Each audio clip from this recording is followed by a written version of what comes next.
when power forgets humanity.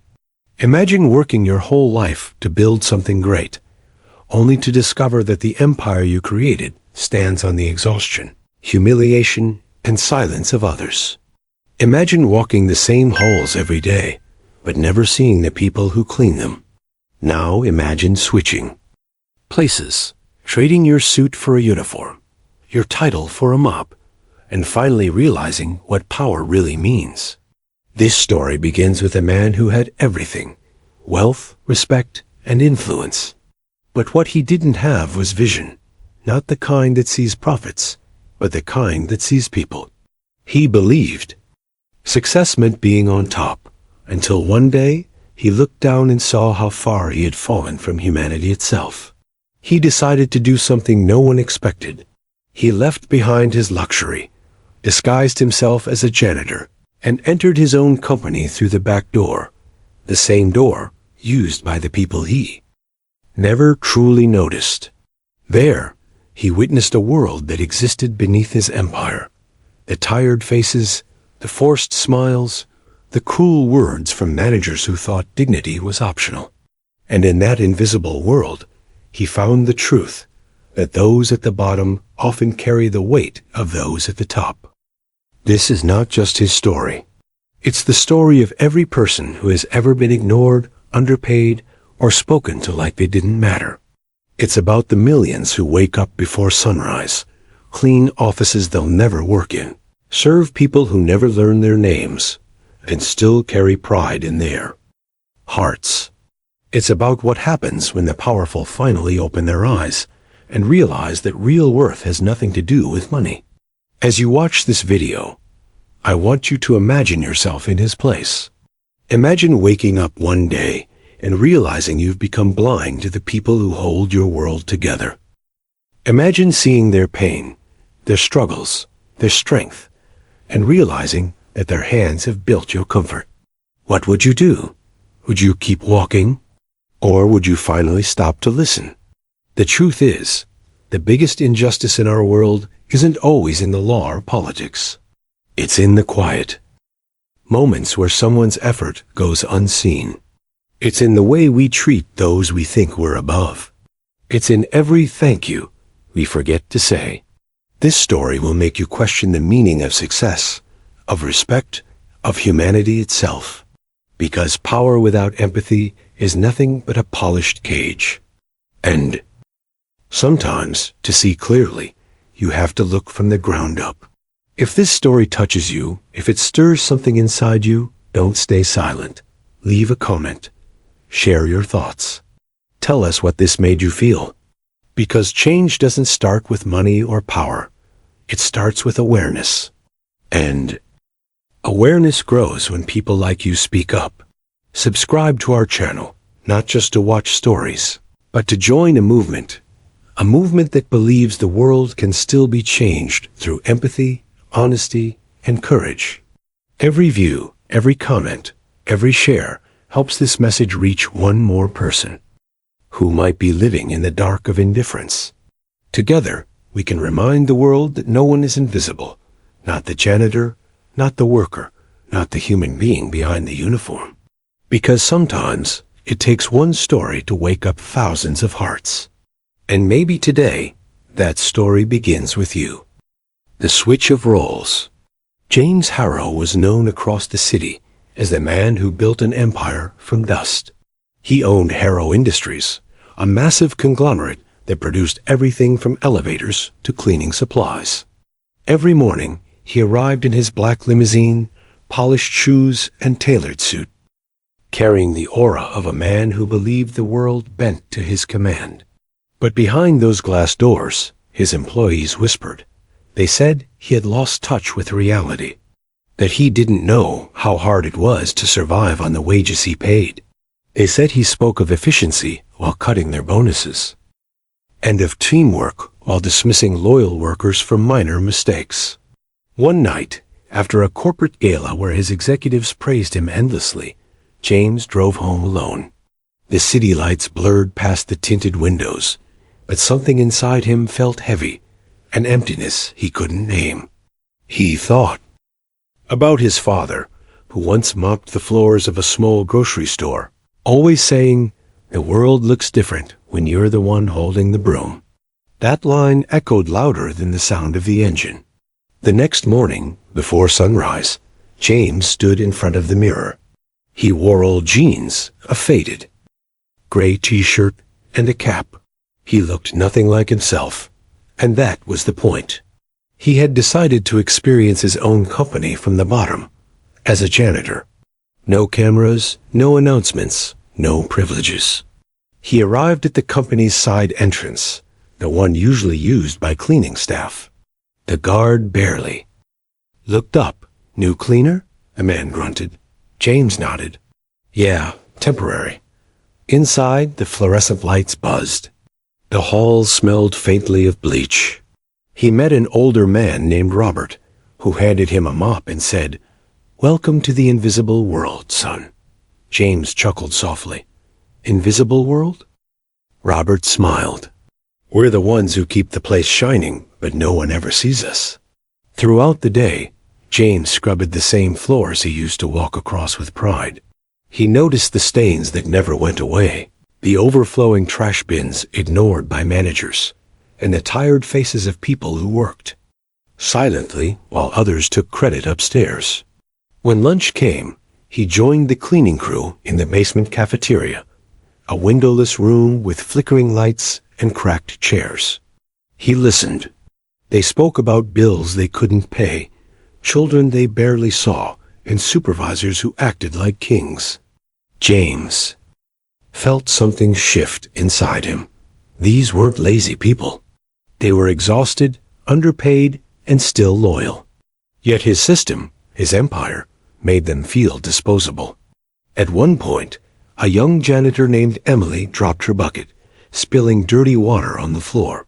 The manager, a short-tempered man in a navy vest, stormed in shouting, "How many times do I have to tell you people to be careful? Do you even know how expensive the cleaning equipment is?" James watched silently, his hands tightening on the mop. Emily apologized, her eyes filled with tears. The manager sneered, "You'll pay for the damages. Out of your paycheck." James wanted to shout, to reveal himself, but he didn't. He needed to see how deep the rock went. Later that evening, Robert noticed the anger on his face. "First day, and already frustrated?" he asked. James sighed. "It's just unfair. She didn't do it on purpose." Robert wiped his hands on a rag and said, "Son, this place doesn't care about purpose. It cares about control." That night, James sat in his car, the same car that once made him feel powerful, and looked at his reflection. He didn't see a CEO anymore. He saw a man realizing that his wealth had blinded him. The next morning, James returned again in disguise. This time, he was determined to learn, not as a boss, but as a man who'd forgotten what honest work felt like. He started cleaning the executive offices, overhearing conversations about layoffs and profit margins. One voice stood out, Mark, his vice president. "If we cut another 10% of the staff, we'll increase profits before the quarterly meeting." James froze. His company had become a machine that rewarded cruelty. As he swept the corner near the glass wall, he overheard laughter. "These janitors," one executive said, "should be thankful. They even have a job." James felt his chest tighten. He realized the true cost of luxury wasn't money. It was empathy. At lunch, Emily sat beside him again, offering half of her sandwich. "You're new here," she said kindly. "Don't take things too seriously. It's how they survive." James smiled. Faintly. "Maybe that's the problem," he murmured. "We stopped taking things seriously, like dignity." Robert overheard and gave him a long, thoughtful look. "You speak like someone who's seen both sides," he said. James looked down. "Maybe I have." That evening, as the building emptied, James lingered behind, staring at the spotless floors. For the first time, he understood the real foundation of his company wasn't marble or glass. It was the people who swept it clean. He whispered softly to himself, "If they're invisible, then so am I." And in that moment, James Harrow, the man who once ruled an empire, began to rediscover what it meant to be human. The weight of truth. The following week, James continued his work as the janitor. He arrived before dawn, his hands smelling faintly of bleach and soap, his body aching from the repetitive tasks. He was starting to understand something profound. That exhaustion could be both physical and emotional, and the latter was far more dangerous. Every day he saw Emily, Robert, and the others move like ghosts through the corridors of his empire. They greeted him with smiles that hid years of resignation. To them, the company was a necessity, not a dream. It paid the bills, not their hopes. One morning, while polishing the marble lobby, James overheard two executives discussing the company's next big announcement. "Mr. Harrow is planning to launch the new automation system," one said. "It'll replace nearly 100 cleaning positions, but the shareholders will love it." James stopped scrubbing for a moment. His chest felt heavy. He had approved that automation project months ago, thinking only of efficiency, not the people it would crush. Robert noticed his stillness and asked, "You all right, son?" James forced a nod. "Yeah, just tired." Robert looked at him knowingly. "You know, machines don't get tired, but they also don't care." That night, James couldn't sleep. He kept hearing the laughter of the executives, the clatter of buckets, Emily's quiet humming as she worked. He realized that the system he built was eating its own people alive. The next day, the cleaning crew received new orders to prepare for a surprise inspection. Apparently, the CEO himself would be visiting the floor to evaluate performance. The irony was unbearable. James, the CEO, would inspect himself. The staff panicked. The manager, Mr. Collins, barked orders. Everything must sparkle. And keep those janitors out of sight. James watched in disbelief. "Out of sight?" he asked. Collins scoffed. "The CEO doesn't need to see your kind. He's here for business, not pity." James clenched his fists. He realized his own presence in this disguise had revealed a truth no report ever could. Fear ruled the workplace, not respect. When the inspection began, the executive team moved through the halls with clipboards, pretending to care. James stayed in the background, sweeping near the elevator. His heart raced when he saw his own bodyguard leading the group, a symbol of the power he used to carry without question. "Where's the head of maintenance?" one executive asked. Collins puffed up. "Right here, sir." The group nodded in approval as they moved past, never noticing the man with the mop. James stared at the reflection of himself in the elevator's glass, an invisible man watching his former life pass by. Later that afternoon, Emily found him alone in the supply closet, his shoulders slumped. "You look like you lost something," she said softly. James exhaled. "Maybe I lost myself a long time ago." Emily tilted her head. "Funny. You talk like you had something big once, like a dream." He smiled sadly. "I did. I just forgot what it was for." For the next few days, James worked silently, but his mind was racing. He began taking notes, how supervisors treated workers, how tasks were managed, how waste was handled. He wanted to see everything, to document every crack in the structure he'd once called perfect. One evening, Robert invited him to a small diner near the factory. Over cheap coffee and fries, Robert shared his story. "I started here 30 years ago," he said, stirring his cup. "Back then, we had Christmas bonuses, family picnics. The boss would walk the floor, shake hands, ask names. Then one day, it all became numbers. We stopped mattering." James felt a lump in his throat. "You ever thought of quitting?" Robert chuckled. "Where would I go?" I've got grandkids. This job doesn't make me proud, but it keeps them fed. That's enough. James lowered his eyes. It shouldn't just be enough. As they walked back, rain began to fall. The streetlights painted gold reflections on the puddles. Robert said, "You know what keeps me going, son? Dignity. You can take my raise, my holidays, even my title, but not my dignity." Those words struck James like lightning. He had built a company that traded dignity for efficiency, and he couldn't live with that anymore. The next morning, James returned to work, soaked from the rain but determined. He entered the executive elevator, still dressed as a janitor. When it reached the top floor, several executives looked at him in disgust. "Maintenance shouldn't be up here," one said. James replied calmly, "Neither should arrogance." They stared at him, confused, as he walked past them with purpose. He entered his own office, a space he hadn't seen for 2 weeks. The air smelled of leather and ambition. He sat in his chair, still wearing the stained uniform, and pressed the intercom. "Get the entire management team in the conference room now." When everyone gathered, murmuring and bewildered, James stood. "Good morning," he began. His voice carried authority, though.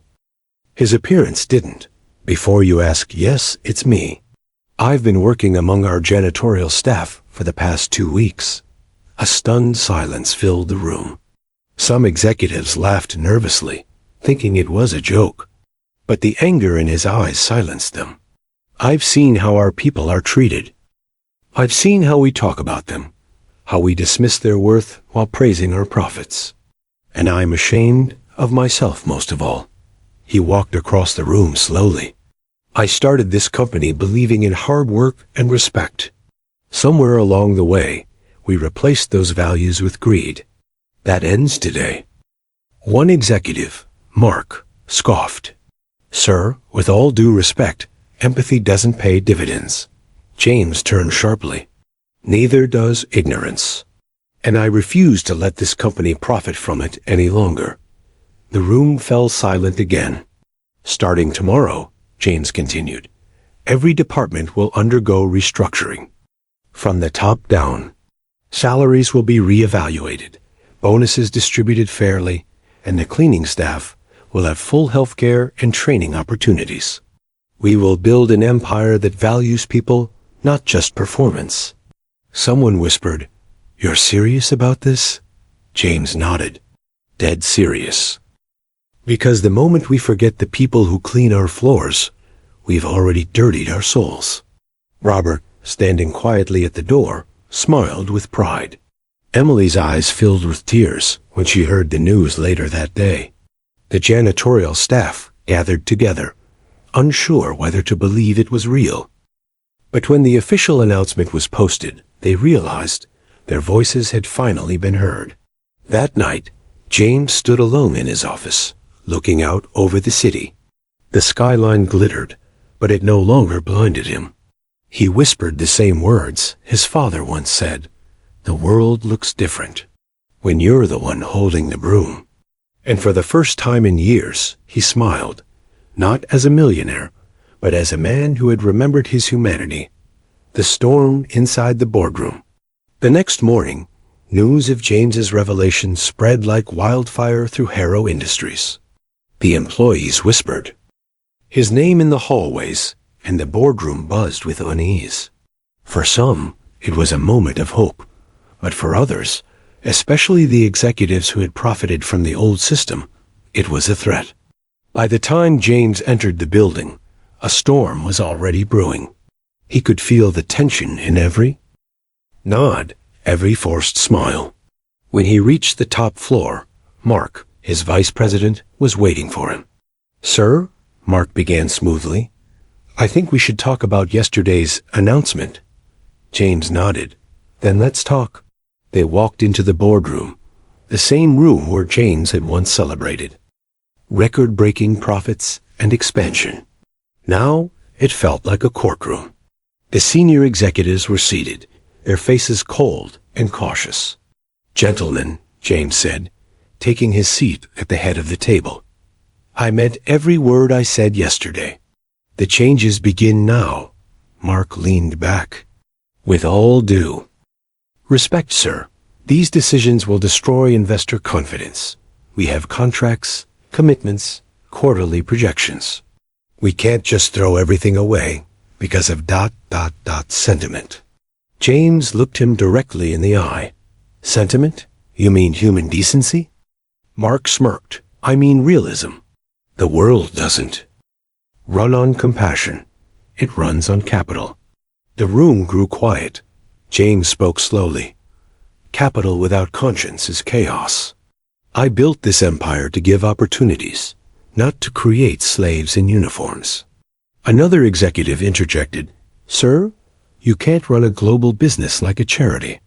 James replied, Maybe not, but I can run it like a family, one that doesn't eat its own. Mark's tone hardened. You're risking everything. Our stock could crash. Our shareholders will panic. James stood, then let them. If they can't stand behind an honest vision, they don't belong in this company. The room fell silent again. For the first time, the men who once feared James now feared what he had become. A man unafraid to lose money if it meant regaining his soul. After the meeting, James returned to his office. Outside, the world of Harrow Industries continued spinning, but something inside him had shifted permanently. He called his legal advisor. Prepare a restructuring document. I want executive bonuses capped until all base salaries are raised to livable levels. The lawyer hesitated. That will cause a rebellion. James said quietly, Then it's time we learn who truly stands for this company. As the day went on, rumors spread that the top management might resign.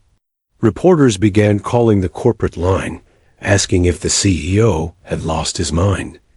James ignored the chaos. He had seen the truth, and he couldn't unsee it. That night, while reviewing files, James received an anonymous email. It contained spreadsheets, hidden transaction records, proof of embezzlement by Mark and two others. Millions had been siphoned from employee funds into offshore accounts. James's hands trembled. The betrayal ran deeper than he imagined. He printed the documents and stared at them, his heart pounding.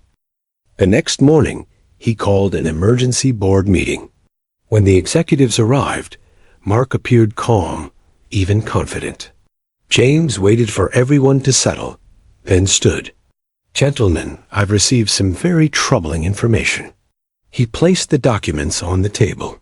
For years, someone has been stealing from this company, from the people who work the hardest and earn the least. The room went still. Mark laughed lightly. That's a serious accusation, sir. James didn't blink. It's not an accusation. It's evidence. He opened the folder and slid it across the table. I trusted you, Mark. I believed you were building with me. Instead, you are bleeding us dry. Mark's smile vanished. You have no proof these are real.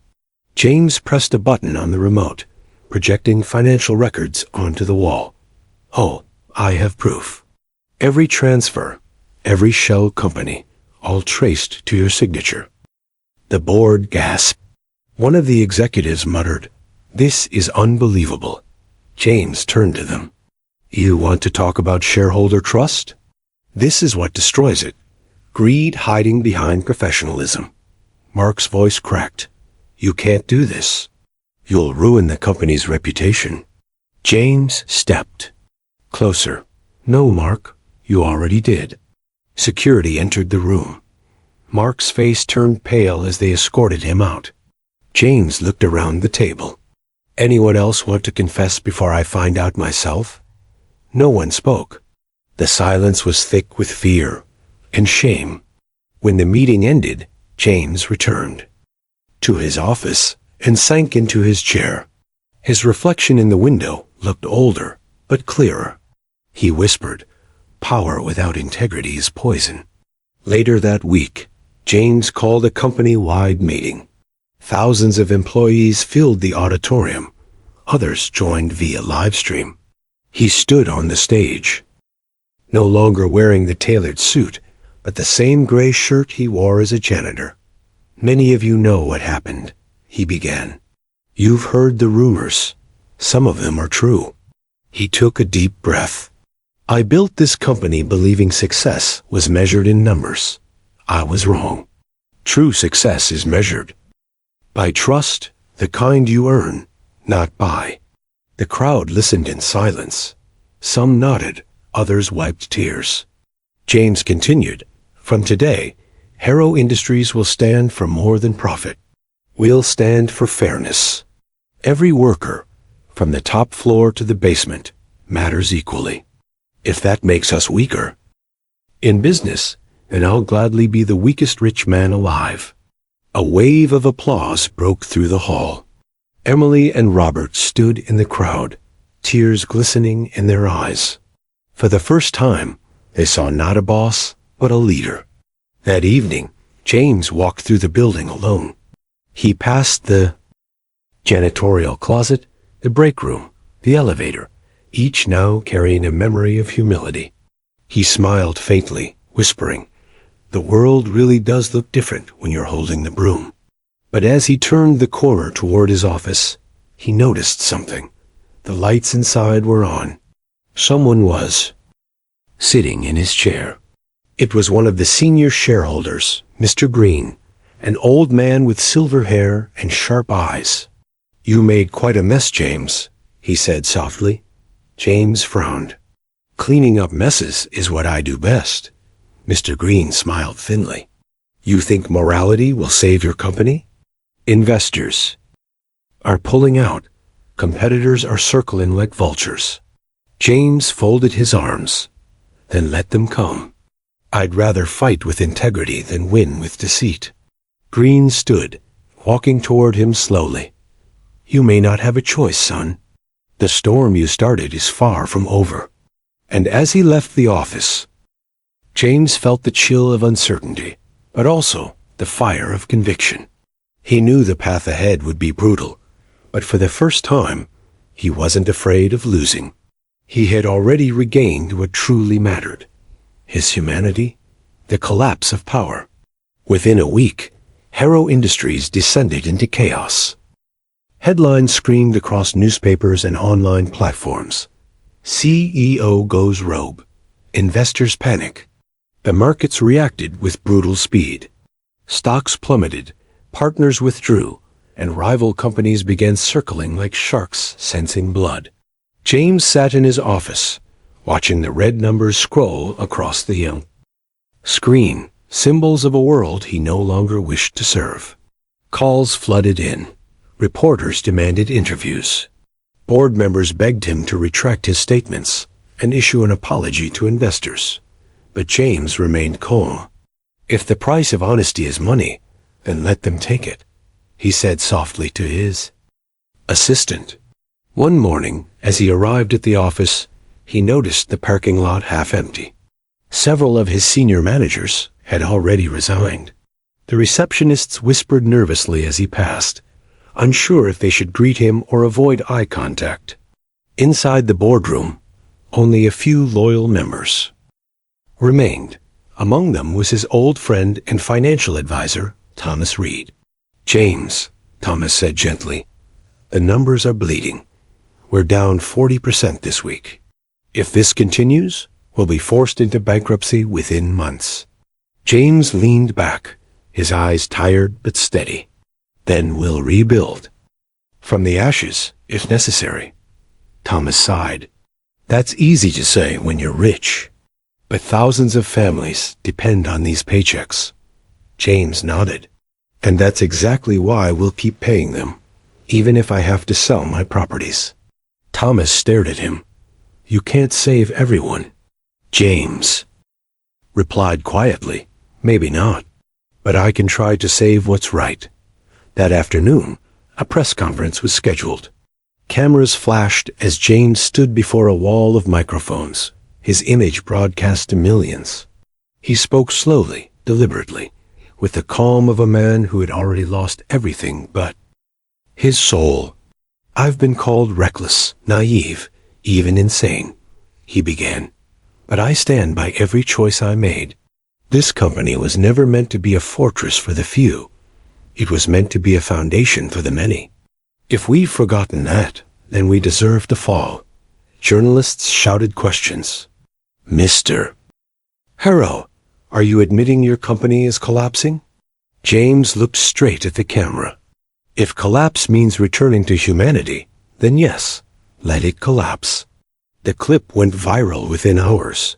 Some mocked him, others called him a hero. Employees began posting online stories of their struggles, their gratitude, their pride.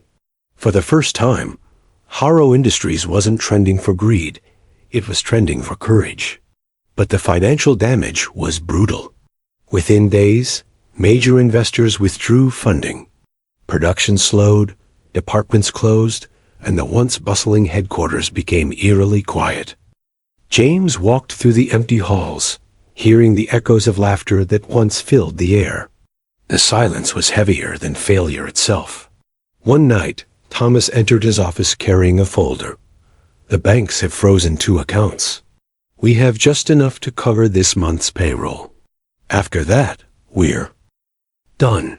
James nodded, taking the news with quiet acceptance. "Then we'll make it the best month of their lives." The following morning, he called an all-staff meeting in the factory hall. Hundreds gathered, anxious, expecting layoffs or shutdown notices.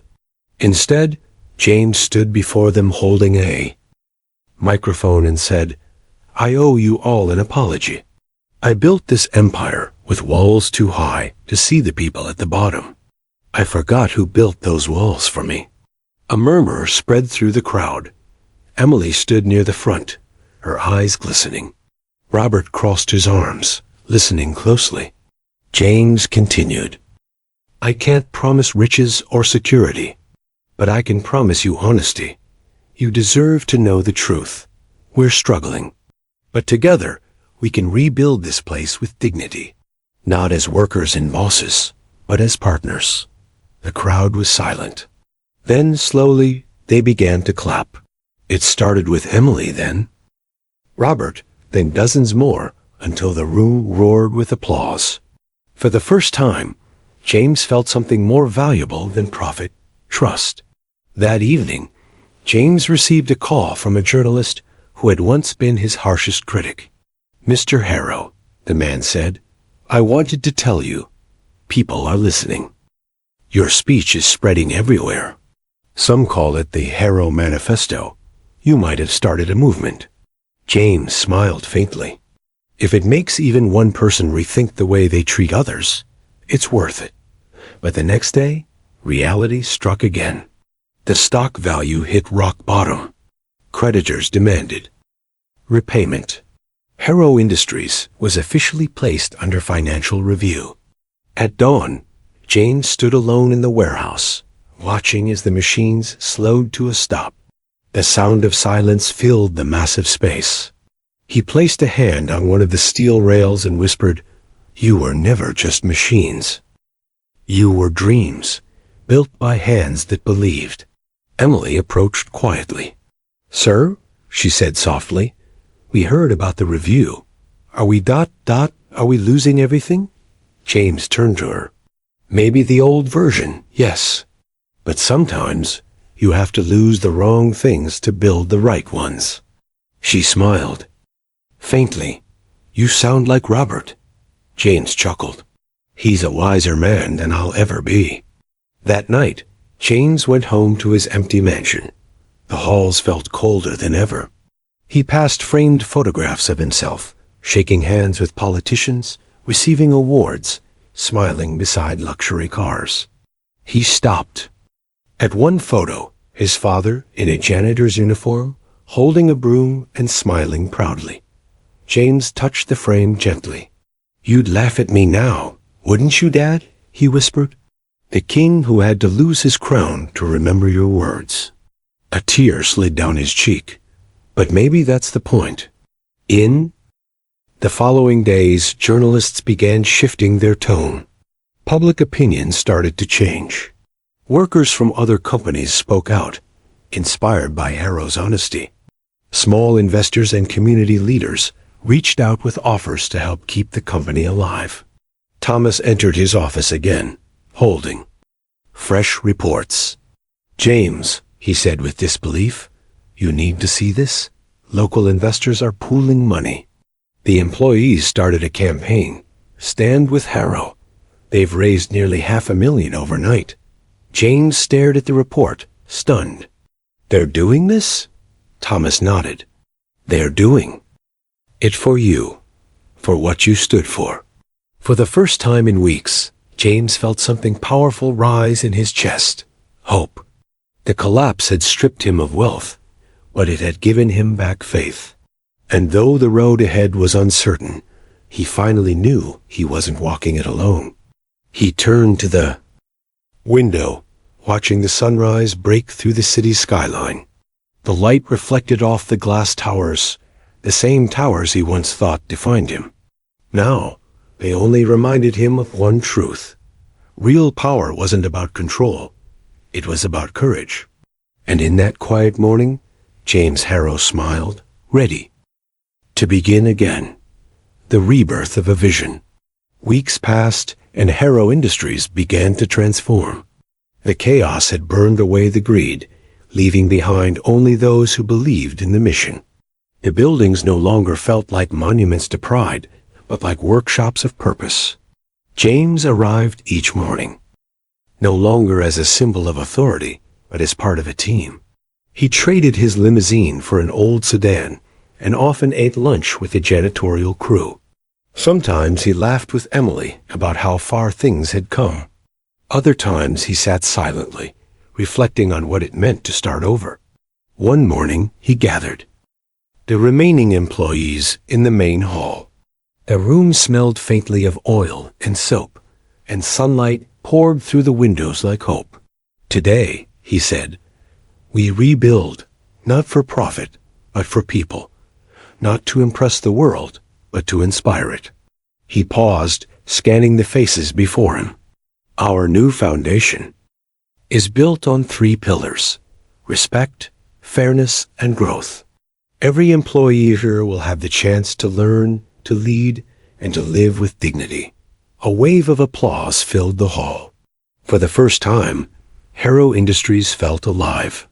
Over the next few months, the company launched community programs. Scholarships for workers' children, housing assistance for struggling families, and mentorship opportunities that helped people rise within the company. These initiatives didn't appear in business magazines, but they built something more powerful: loyalty. Meanwhile, the news began to shift again. Reporters who once mocked James now called him the conscience of capitalism. He didn't care for the title, but he appreciated that the conversation was changing. Thomas entered his office one afternoon, carrying a report. "You're not going to believe this," he said. "Our profits are up, not by cutting costs, but by improving morale. Productivity has risen 30%. James smiled faintly. It turns out kindness is good business. But the world hadn't forgotten his fall. Rival companies continued to taunt him in the media. One competitor publicly said, "Harrow turned into a social worker, not a CEO." When James heard that, he chuckled. "Maybe that's the best compliment I've ever received." Later that week, he visited the janitorial floor, his old post during the disguise. He found Robert sitting with a cup of tea, his hands trembling slightly with age. "Still here, Robert?" James asked with a grin. Robert looked up. "Someone has to keep the young ones honest." James sat beside him. "You once told me dignity was all that mattered." "You were right," Robert smiled. "I knew you'd figure it out. Some lessons take a mop and a few blisters." They sat in silence for a while, listening to the hum of the machines. And Robert said, "You changed this place, son. But more importantly, it changed you." James nodded slowly. I think I finally understand what my father meant when he said, "The world looks different when you're the one holding the broom." Weeks turned into months, and the transformation continued. Harrow Industries became a model for ethical reform. Universities invited James to speak about leadership, but he always began his talks the same way. "I'm not here as a millionaire. I'm here as a man who forgot how to see." He told his audiences about Emily, who was now promoted to operations manager, and about Robert, who retired with full honors after 35 years of service. He told them about the factory workers who pooled money to keep the company alive. And he ended every talk with a message that echoed in every heart. Money is a tool, not a crown. Use it to build, not to rule. Despite the success, James kept his life simple. He sold his mansion and moved into a modest apartment overlooking the city. He spent his evenings reading old journals of his father and walking through the neighborhoods where his workers lived. Sometimes people recognized him and thanked him for giving them hope. He always replied, "You gave me more." One night, as he walked along the riverbank, he saw a group of workers cleaning the waterway, a community initiative started by Harrow Industries. They waved at him, and he joined them, rolling up his sleeves without hesitation.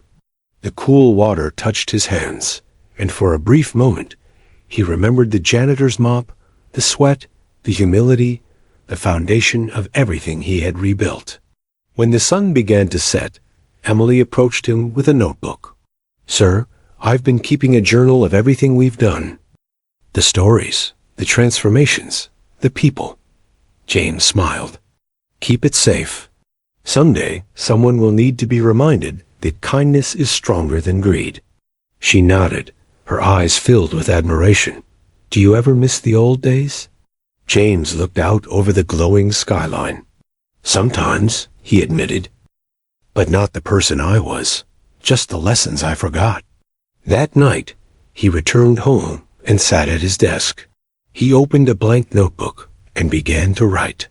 "I once believed success was measured by the number of people beneath you.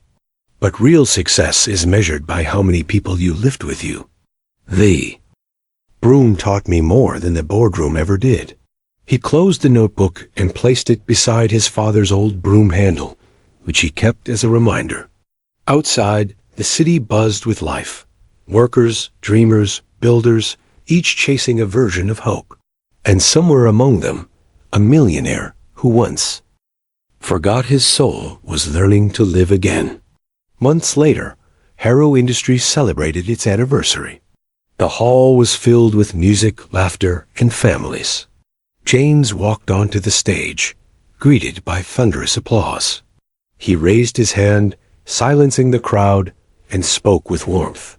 This company was nearly destroyed, not by the market, not by competitors, but by pride. We forgot that behind every logo, every machine, every profit report, there are people, hearts that beat, hands that work, dreams that matter. He paused, letting the silence stretch. Today, we stand not as a company, but as a family reborn. And if there's one thing I've learned, it's this: power means nothing without compassion. The audience rose to their feet, clapping and cheering. Emily wiped her eyes. Robert, sitting in the front row with his grandchildren, smiled proudly. As the music began again, James stepped down from the stage and joined the workers on the floor. He danced, laughed, and for the first time in his life, felt completely free. In that moment, surrounded by the people who had once been invisible to him, James Harrow realized that wealth had never been about numbers. It was about hearts. And now, his was finally rich, the legacy of light. Years passed, and Harrow Industries became more than a company. It became a symbol. Its story was taught in universities, discussed in conferences, and whispered in boardrooms as the tale of the CEO who traded power for purpose. But for James Harrow, none of that mattered. He didn't crave headlines or admiration. He just wanted peace.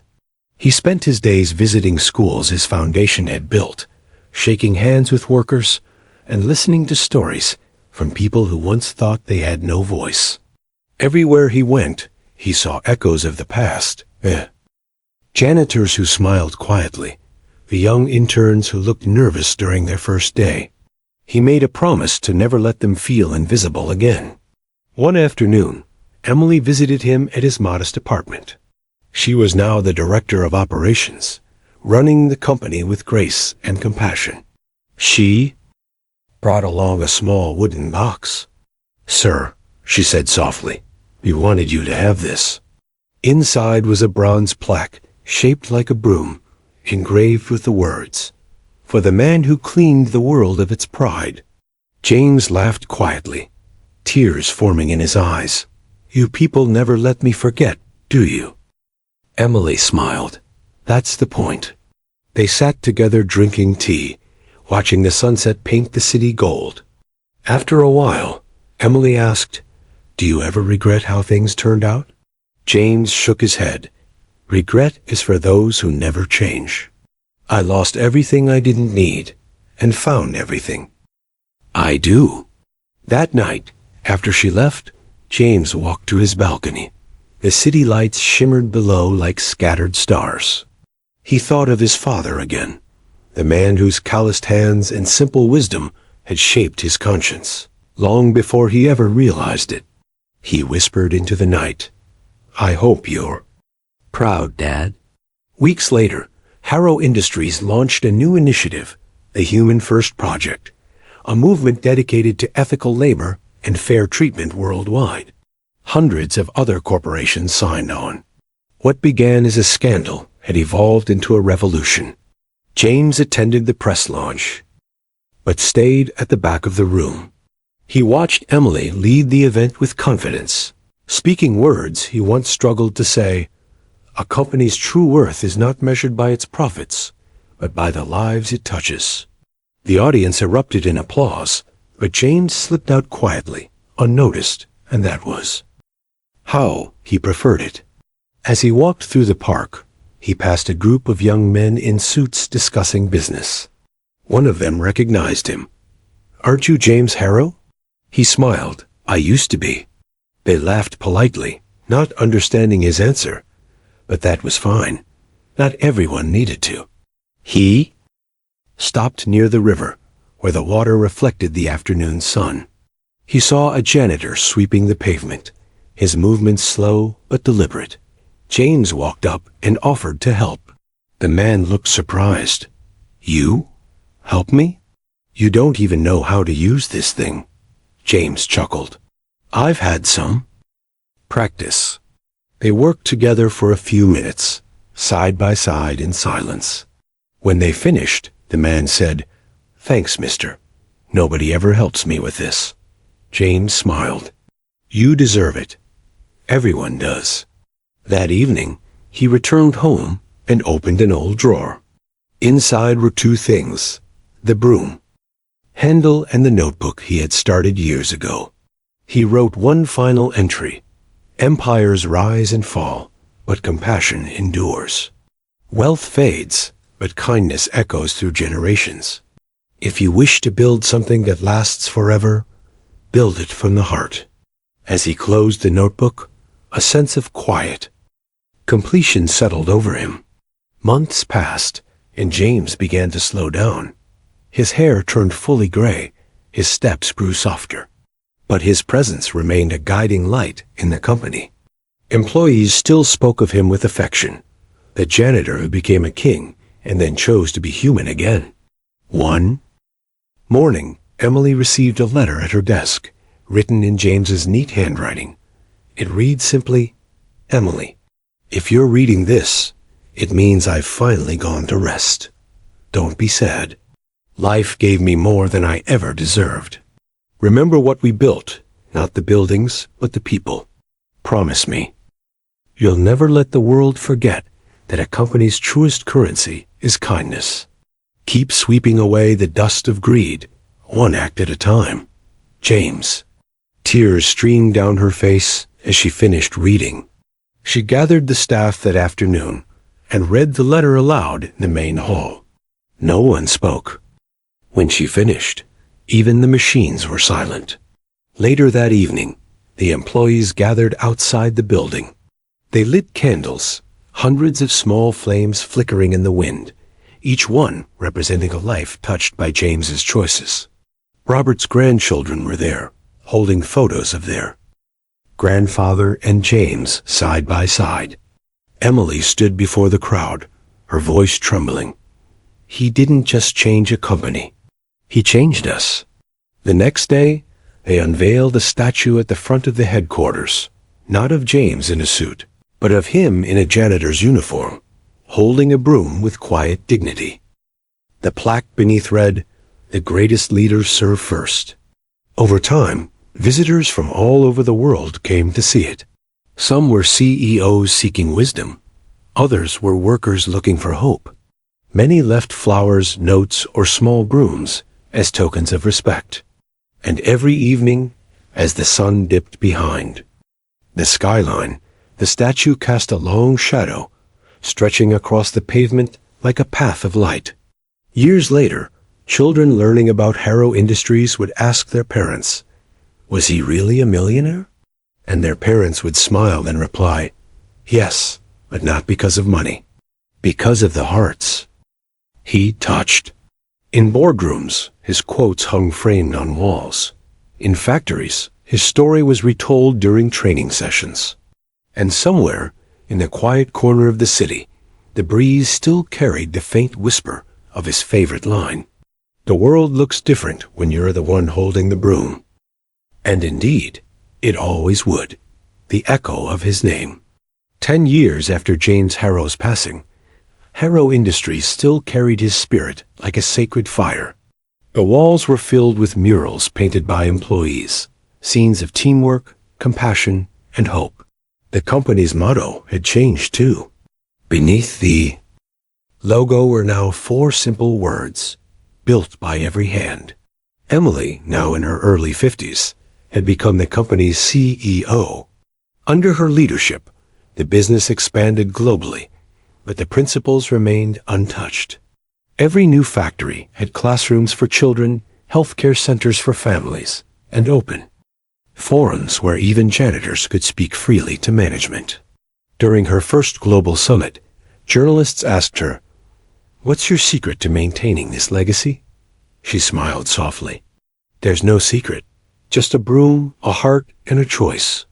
The crowd laughed gently, but those who knew the story understood the weight of her words.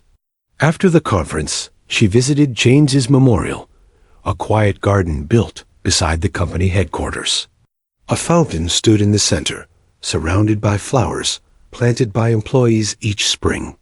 She sat on the bench beside the statue of James holding the broom and whispered, "We kept your promise." She placed a small note beside the statue. It read, "Thank you for teaching us that greatness begins with humility." As she sat there, an older man approached, one of the original workers from the janitorial team. "Ma'am," he said, "I was there when Mr. Harrow worked with us. Back then, I thought he was crazy, mopping floors in the dark. But now, I tell my grandchildren that I met the man who cleaned more than floors. He cleaned souls." Emily smiled warmly. He would have liked that. That evening, she held a small dinner with senior staff. They shared stories about James, how he used to stop in the cafeteria to chat with everyone, how he once helped repair a vending machine just to make someone smile. Laughter filled the room, and for a moment, it felt as if he was still there, listening quietly, his eyes full of warmth. In one corner of the room hung an old photograph, James standing beside Robert and Emily, all 3 smiling after the first factory reopened. The photo had faded, but its meaning never would. Emily raised her glass. "To the man who taught us that leadership starts with listening." Everyone repeated softly, "To James." The next day, Emily visited a school built under the Harrow Foundation. Children were painting murals of workers, mechanics, janitors, teachers, all with halos of light behind them. One child approached her and said, "Miss, is it true that a rich man once cleaned floors here?" Emily knelt down. "Yes," she said, "and because he did, you have this school today." The little boy smiled. "Then I want to be like him." Her eyes filled with tears. "Then the world will be in good hands." As years went by, the story of James Harrow became legend. Documentaries were made, books were written, and students studied his philosophy of ethical capitalism. But among those who knew him personally, his greatest legacy wasn't in the theories. It was in the small things. The way people greeted each other with kindness. The way workers stayed after hours to help one another. The way everyone called the janitor sir and ma'am. In one of the factories overseas, a young woman named Aisha was promoted from cleaner to production manager, the first in her family to hold such a position. When asked in an interview how she did it, she said, "Because someone once proved that a broom could be the beginning of greatness." Back at headquarters, the statue of James became a pilgrimage site for dreamers and entrepreneurs. Some came to learn about leadership, others came to find forgiveness for their own mistakes. And each time someone placed a hand on the cold bronze broom handle, they said the same silent prayer, that they would lead with empathy, not ego. One autumn morning, Emily was invited to a global business conference in Geneva. Her keynote was titled, "The Broom and the Boardroom." She spoke about transparency, humanity, and purpose, the same lessons James had lived and died for. When she finished, the entire audience stood and applauded for nearly 5 minutes. As she stepped off the stage, a young CEO approached her saying, "Mom, I've read all the business books, but your story changed me. From tomorrow, my office staff will eat with our cleaners. Thank you." Emily smiled and replied softly, "Thank James." That night, alone in her hotel room, she opened her laptop and reread the scanned copy of his final letter.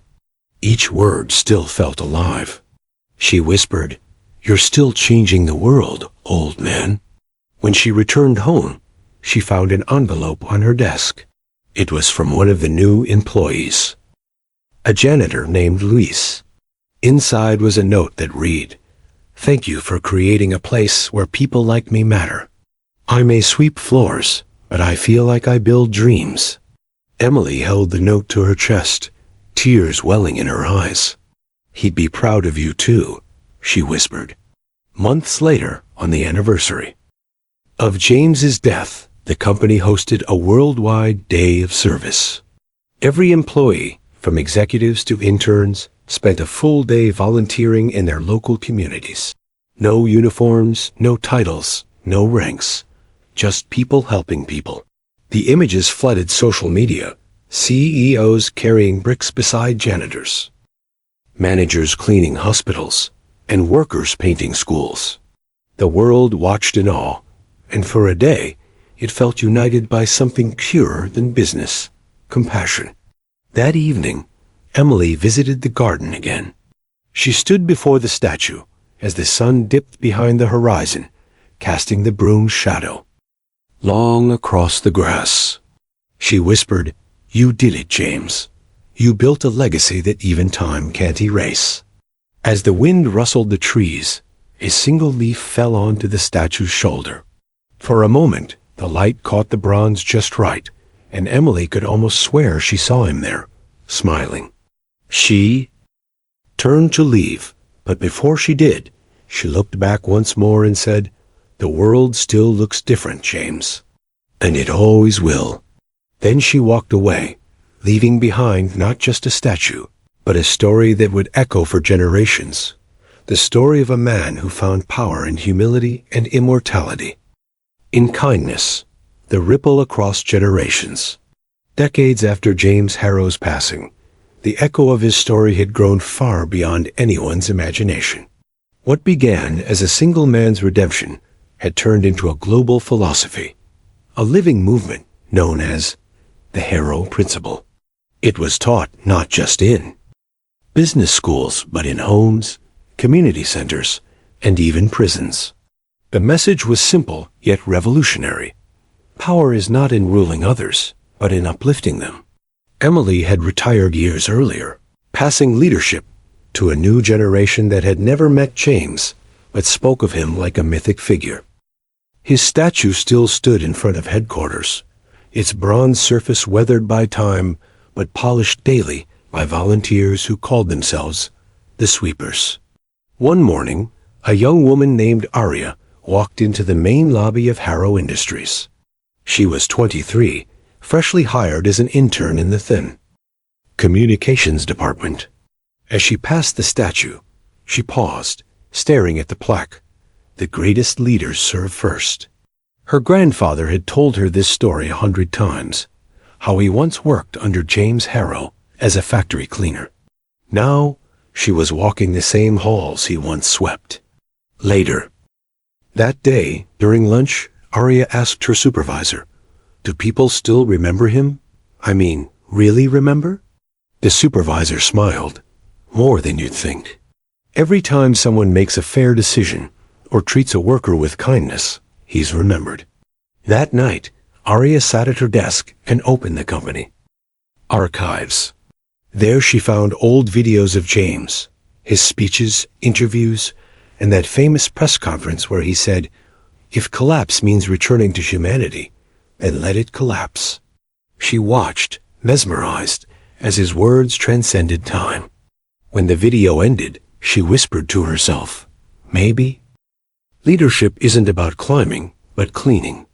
Inspired, she began drafting a proposal for a new outreach program, Hands of Hope, focused on connecting successful professionals with underprivileged youth. She stayed up late working on it, determined to present it to the new CEO, a man named Daniel Rhodes, who had been mentored by Emily herself. The next morning, she stood nervously before Daniel's office.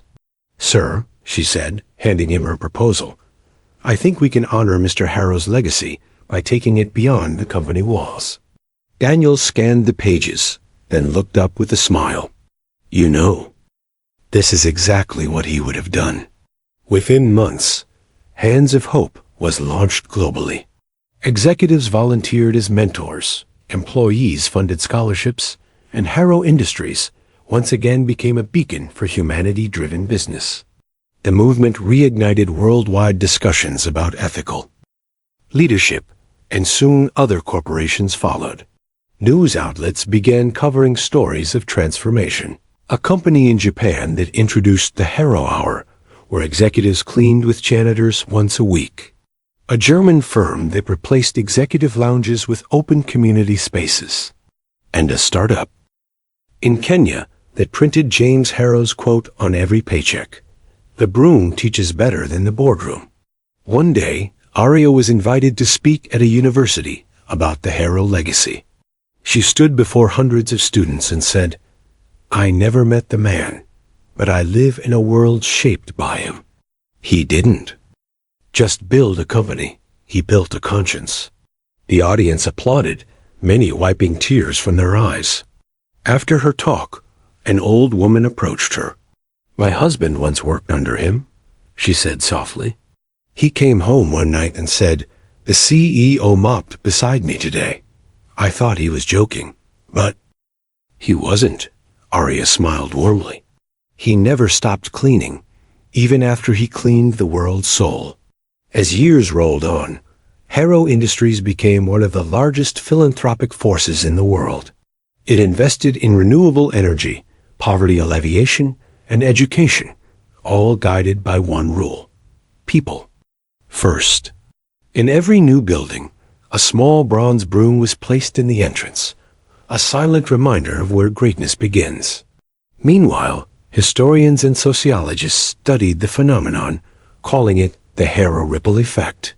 One research paper concluded, his legacy reshaped capitalism into compassionism, an economy that values empathy as currency. In the midst of all this admiration, Arya continued to grow. She was soon promoted to Director of Community Relations, responsible for maintaining the company's ethical programs. But no matter how high she climbed, she kept one ritual each morning before work. She would visit the statue, touch the broom's handle, and whisper, "Thank you." One rainy afternoon, as she left work, she noticed a janitor struggling to mop the flooded lobby. Without hesitation, she grabbed a second mop and joined him. A man looked surprised. "Ma'am, you don't have to." Arya interrupted with a smile. Neither did he. They worked side by side until the water was gone. People who passed by paused, watching in silence, reminded again of the spirit that founded their company. That small act went viral. A photo of Arya and the janitor cleaning together spread across social media with the caption, "The legacy lives on." Within days, schools and businesses around the world began organizing Harrow Days, events where people performed humble acts of service in honor of James Harrow's memory. Years later, at Harrow Industries' 75th anniversary, thousands gathered from around the world. The Grand Hall was filled with workers, families, and leaders from every nation. Arya, now in her 50s, stood on stage as the keynote speaker. Behind her hung a giant screen displaying James's smiling face and his timeless quote, "The world looks different when you're the one holding the broom." She began her speech with a trembling voice. 75 years ago, one man humbled himself to understand the people he led. He didn't build towers. He built trust. And though time has carried him beyond us, his light still shines in every act of kindness, in every fair decision, in every soul brave enough to put people above power. The audience rose to their feet, clapping through tears. When the applause quieted, she continued softly, "If he could see us now, I think he'd just smile and say, 'Keep sweeping.'" After the event, as the lights dimmed, Arya walked outside into the evening air. The statue glowed softly under the streetlights, and the city buzzed with life, just as it did in his time. She closed her eyes and felt the breeze, imagining his voice echoing faintly, "The world looks different when you care enough to clean it." And somewhere, in the gentle hum of the city, the ripple of his name continued, not in power or wealth, but in kindness everlasting. A final reflection. It was a quiet Sunday morning at Harrow Gardens, the memorial park built in honor of James Harrow. The air carried a scent of fresh rain, and the marble paths glistened like glass beneath the sunlight. Children ran between the flower beds, their laughter echoing through the open space, while elders sat on benches, reading his quotes engraved in bronze along the walkways. Near the center of the park stood the statue, James in his janitor's uniform, broom in hand, his expression calm and resolute. Time had softened its edges, but not its presence. Every morning, someone left fresh flowers at its base. No one ever saw who did it, yet the flowers never stopped coming. On this particular morning, an elderly woman approached the statue slowly, her cane tapping softly against the ground. It was Emily, now in her late 70s, her hair white and her movements gentle. She sat down on the bench across from the statue, the same bench where she had once whispered, "We kept your promise." Her breathing was slower now, but her eyes still carried that same steady fire. "Good morning, James," she said softly, as if speaking to an old friend. "They still come, you know. The young ones, the dreamers, the ones who want to build something real." She smiled faintly. "You'd like them. They remind me of you, stubborn, but full of heart." A soft breeze passed through the trees, rustling the leaves like a quiet applause. She looked at the broom and chuckled. "Funny, isn't it? A broom changed the world. Who would have thought?" She opened her bag and took out an envelope. Inside was a letter she had written the night before, her final one. Her handwriting was shaky, but Graceful, she read it aloud softly. Dear James, it's been many years since you left us, but you never really left. You're in every act of kindness, every fair policy, every soul who dares to lead with compassion. The world didn't just remember you. It grew from you. I'm leaving this letter with you today because my time here is ending soon. And before I go, I wanted to say thank you for showing me that leadership isn't about standing above others, but walking beside them. You taught us that humility is the highest form of strength, and that true wealth is measured in hearts, not numbers. Rest easy, my friend. We kept sweeping. She placed the letter at the foot of the statue and sat back, closing her eyes for a moment. In her mind, she could see him again, not as the CEO or the janitor, but as the man who had found peace between both worlds. For a moment, she could almost hear his voice whisper, "You did well, Emily." Later that day, a group of children arrived for their Sunday school trip.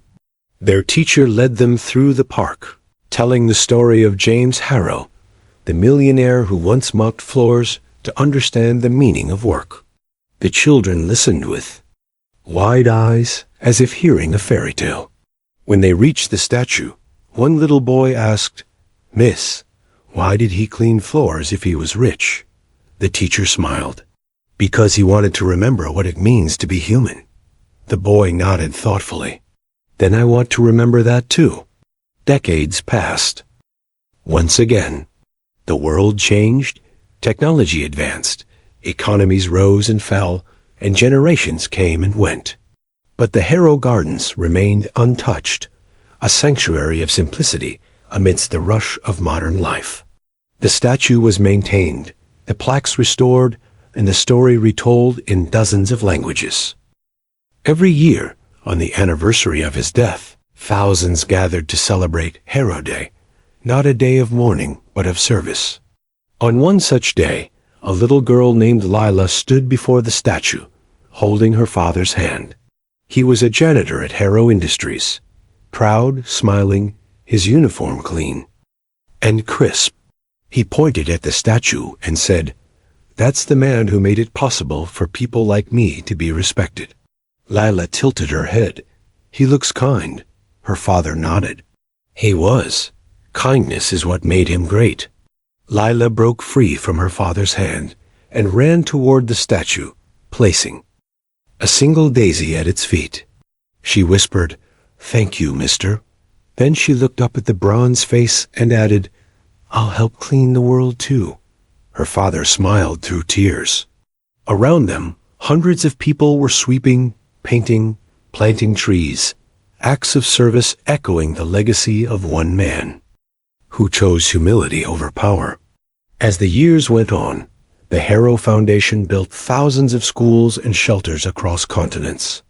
Leaders from every nation studied the Harrow model, and economists began referring to it as the age of ethical growth. But amid all the global recognition, the core remained beautifully simple, one person helping another. Inside the company museum, a small display case held 3 items: James's handwritten notebook, his father's old broom handle, and a photo of him working beside Robert and Emily. A plaque beneath read, "The tools that built an empire of hearts." Every visitor who saw it left a little quieter, a little more thoughtful. Some even whispered a silent promise before walking out, to lead with empathy, to listen before commanding, to serve before expecting. One evening, as the sun dipped low over the city, the bronze statue caught the golden light perfectly. It gleamed as though alive, the broom casting a shadow that stretched across the park path, pointing toward the horizon. A family passing by stopped to take a photo. The mother looked at the inscription and read it aloud. "The world looks different when you're the one holding the broom." The father smiled. "Maybe we should all take turns holding it." The little boy laughed. "Can I go first?" They laughed together, walking away as the park lights flickered on one by one. And so, as dusk settled over Harrow Gardens, the world moved forward, a little kinder, a little wiser, and forever changed by the simple truth one man had discovered long ago. That greatness begins with humility, and that even a broom can sweep light into the darkest corners of the human heart.